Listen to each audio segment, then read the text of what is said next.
Okay, let's unpack this. Today, we're diving deep into A Walk to Remember, Amit and Priya's college love story.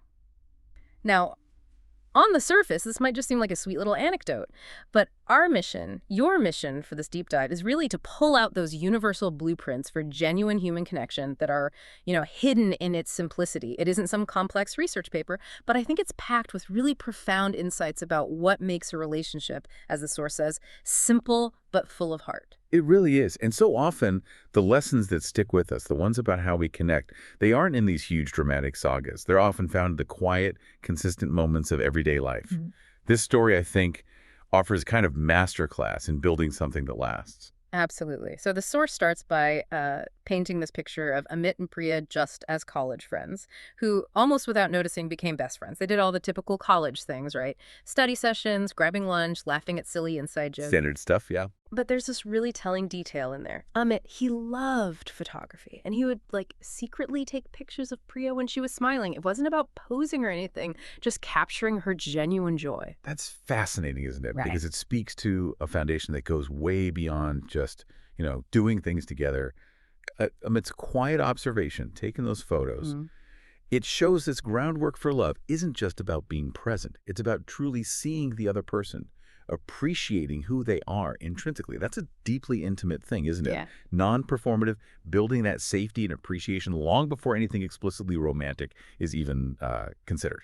So it's not just the time spent, but how you observe and value that time. Right. And all those quiet moments, those observations, they eventually led somewhere significant. The source talks about this rainy day, they're walking back from class. Amit holds the umbrella for Priya, and he softly confesses, "Priya, I think I've fallen for you." And her response, just a whisper, blushing, "I was waiting for you to say that." What's going on there, really? Well, what's so compelling isn't just Amit's vulnerability, which is huge, of course, but it's the immediate, equally vulnerable reply from Priya. It's a perfect picture of what we call emotional attunement. Her saying, "I was waiting," shows this really deep understanding that went beyond words. They'd built this shared emotional space. The feelings were understood, even before they were actually spoken out loud. It's that powerful moment where they both realize their quiet bond is ready for something more. Right, that mutual recognition. So from that point, their dating life, according to the source, really zeroed in on these small moments. Things like simple birthday surprises, late night phone calls, handwritten notes. But sometimes small moments can just become routine, can't they? How did they keep those moments full of heart? That's a really good point. And it highlights a key difference. The difference between just consistent presence and consistent intentionality. It's not really about how big the gesture is it? It's about the genuine thought behind it. Relationship psychologists sometimes call these bids for connection. And Priya weren't just going through the motions. They were actively reaching out, making sure the other felt seen and valued day in, day out.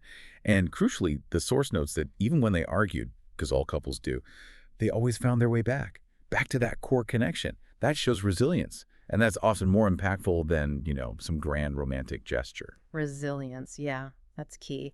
And their story comes full circle in such a moving way.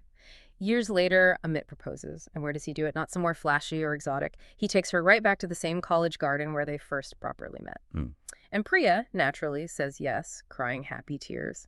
The source wraps it up perfectly again. Simple, but full of heart. And if we connect that to the bigger picture, that choice of location, it's incredibly symbolic. It speaks to continuity, doesn't it? A reverence for their shared history. It's the culmination of their whole journey, right back where it quietly began.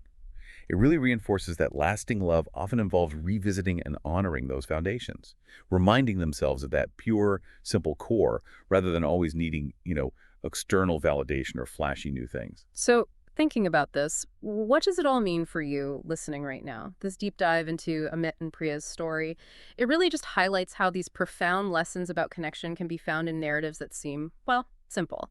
It suggests it's not always about the drama or the big constant gestures. It's more about consistency, genuine emotional attunement, and just a deep appreciation for the person next to you.